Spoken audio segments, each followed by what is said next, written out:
Ping. They're playing carom. I thought Sochin wanted us to come over for a lesson on forces. And that's what you're going to do. Learn about forces.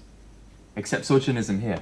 That's why I came over to help Glenn get all the things you will need for your lesson. What has playing carom got to do with learning about forces? Everything. Watch this. What caused the seed to move? The striker hitting it. Can the striker move on its own? Of course not. The striker has no energy of its own. It moved when you push it with your finger. It then hit the seed and caused it to move. So what you're saying is that energy is transferred from me to the striker and then to the seed. Is that right? Yes. Good. Now you're ready to learn about forces. How did Hamish make the striker move? He pushed it with his finger. That's right. In order to move the striker, Hamish had to exert a force, in this case, a push. Huimin, you take hold of Yuan Ping's hand. Now pull her towards you. Did you feel anything when you did that? Yes. What you felt was a force. Come with me.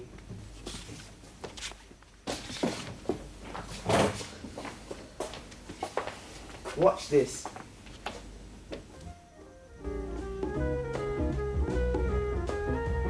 A push is the force you exert when you move an object away from you.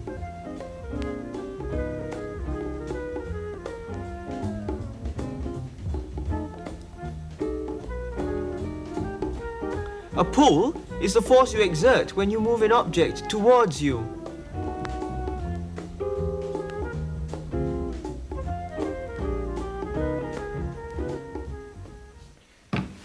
There are some everyday examples of forces.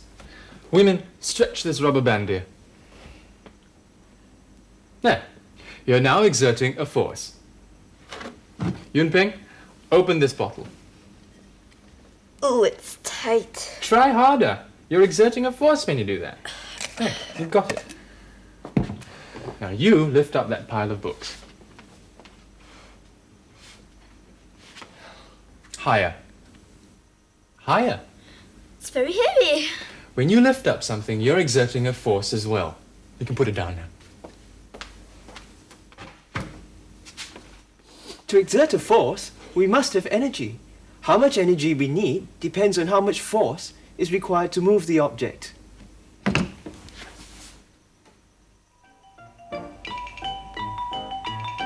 One man can exert enough force to move a motorcycle. But can one man move a car? Obviously not.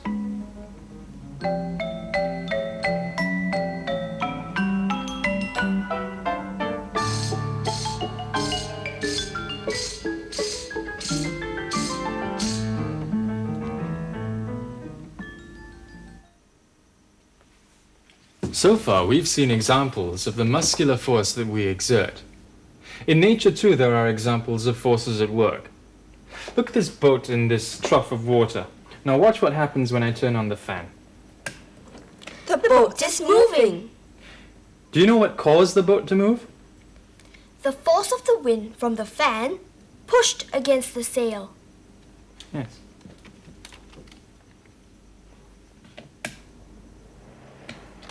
Yes. The wind can exert a force to make things move, but if the force is too great, it can destroy. What do you mean? Well, have you heard of typhoons? Typhoons are forces that are strong enough to wreck houses. This toy will demonstrate another force in nature.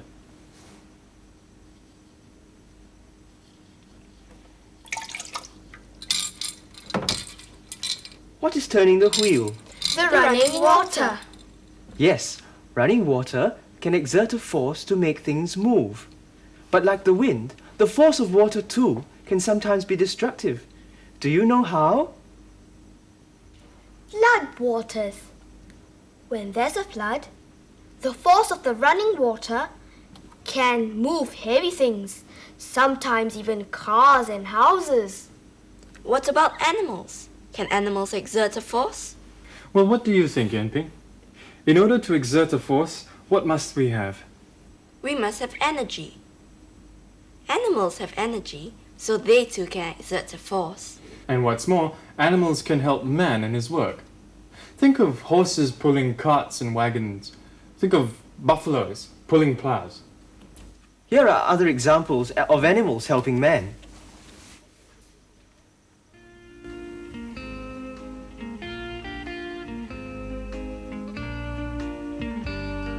In some countries, elephants are used to help in the timber industry.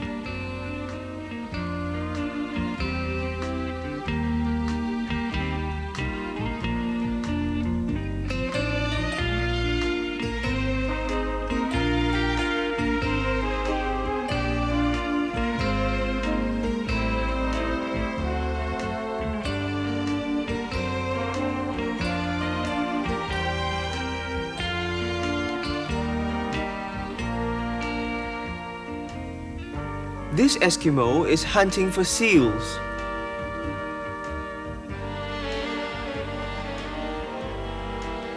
He needs sleigh dogs to help him bring home his catch. So far, we've talked about how forces can make things move. But forces can also do something else. Oh? What else can a force do? I could easily tell you, but I'd rather you found out for yourself. Watch this scene of some people playing football and tell me what you think forces can do.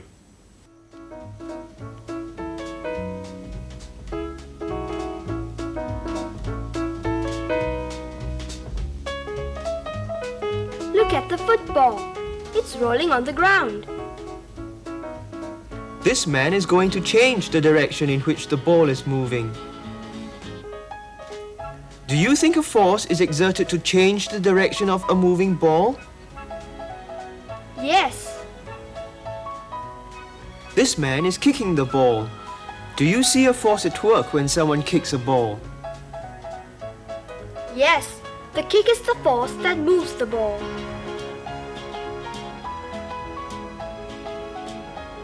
Is he going to score a goal?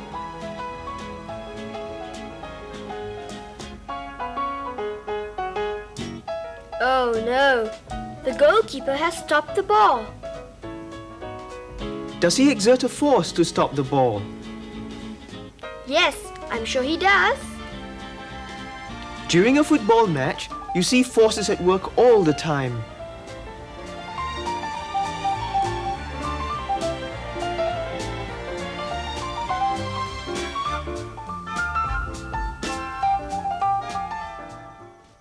Okay, so what have we learnt so far? We've learned that a push or a pull is a force. We've also learned that a force is required to move an object, to stop its movement, and to change the direction in which it is moving. Good. There is yet another force in nature we can feel. I say feel because a force has no form and cannot be seen. Yuanping, if I asked you to move these pile of books from this end of the table to that end, how would you do it? It's too heavy to lift, so I'll just push it along.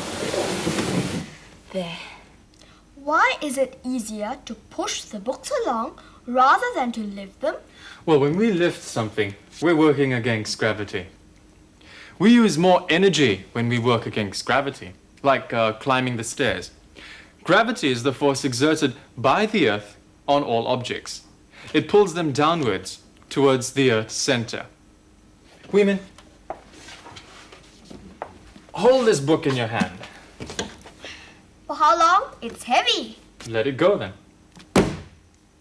Today we've talked about forces and what they can do. In science, any push or pull is called a force. A force can move an object, change the direction of its movement, or stop the movement completely. What else have you learned?